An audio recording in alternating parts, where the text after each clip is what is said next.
Hello, everyone, and welcome. I want you to imagine a species, a really graceful animal, just vanishing from an entire state for 50 years. That's exactly what happened to the Blackbuck in Chatskargir. But this isn't a story about loss. It's about an incredible comeback. So in this explainer, we're going to break down exactly how it happened, and for all you exam aspirants out there, what you absolutely need to know.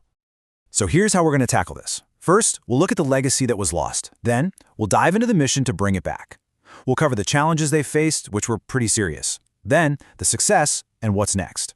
And we'll wrap it all up with a really focused revision section to make sure all those key facts are locked in for your exams.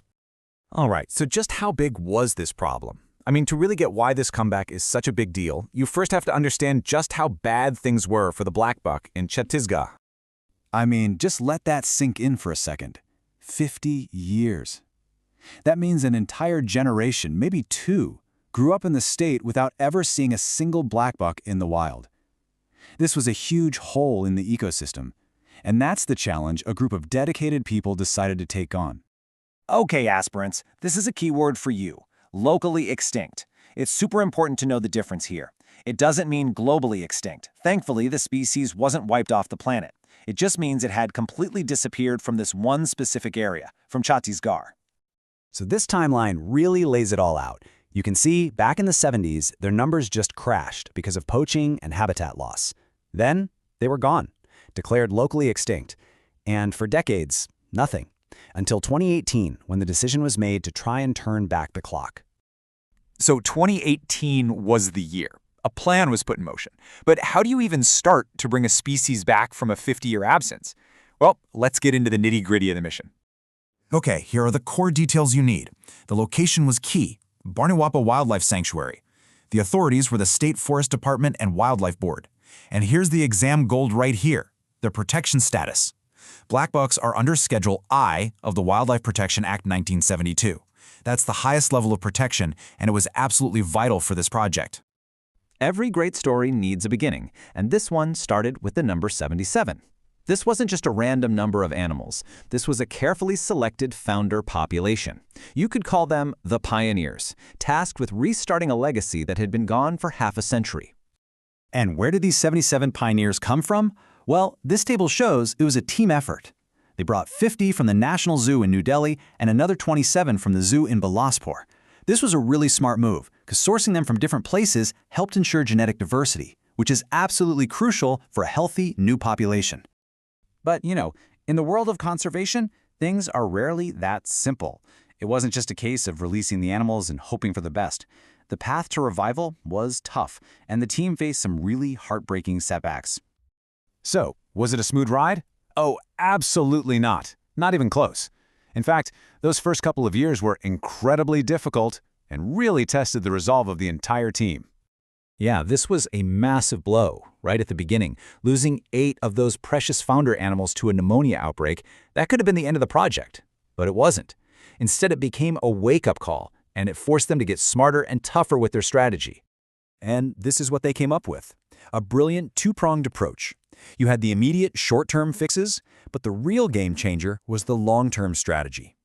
And for you aspirants, here's a fantastic mnemonic to remember it: CHAMP. It stands for a dedicated conservation team, active habitat management, advanced monitoring, and increased patrolling. That CHAMP strategy was their key to victory. So all that work, that whole CHAMP strategy, did it actually pay off? You bet it did.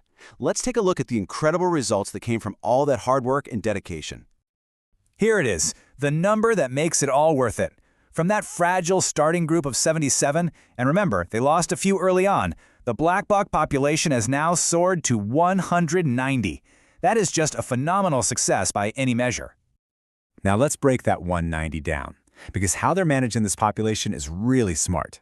They've already released 100 animals into the wild where they're thriving, and they're keeping another 90 safe in enclosures, kind of like a backup group, getting them ready for future release. It's a really careful, phased approach. And the story isn't over. The success at Barnawapara isn't just a one-off win. It's now the playbook, the blueprint for bringing Blackbucks back all across the state. In fact, they've already got their eye on the next site, the Gomartha Wildlife Sanctuary. Okay, time to switch gears into full-on revision mode. Aspirants, this is where we pull everything together. Pay close attention because these are the key facts, the concepts, and the data points you'll want to have at your fingertips. First up, the big ideas. You have to know the concept of locally extinct. You have to know the law, the Wildlife Protection Act of 1972.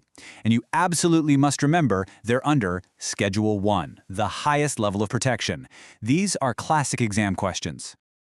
All right, now for the facts and figures. The main location, Barnawapara Wildlife Sanctuary. The future site, Gomardo Wildlife Sanctuary. The key numbers, started with 77, now at 190. And the timeline? Gone since the 1970s. Program started in 2018. Lock these details in. And finally, don't forget that powerful mnemonic for their winning strategy. Just remember CHAMP. C for Conservation Team, H for Habitat Management, A for Advanced Monitoring, and P for Patrolling. This is how they turn a potential failure into a massive success. And really, nothing captures the feeling of this whole project better than this quote from the Divisional Forest Officer. It's not just about numbers. It's about restoring a site, a piece of natural heritage that was lost for so long. And that really leaves us with a final thought, doesn't it? This story is so much more than just about blackbucks in one sanctuary. It's a powerful symbol of hope. It proves that even after decades, it's not too late. With the right plan and enough dedication, we can write new comeback stories for our planet. Thanks for joining me for this explainer.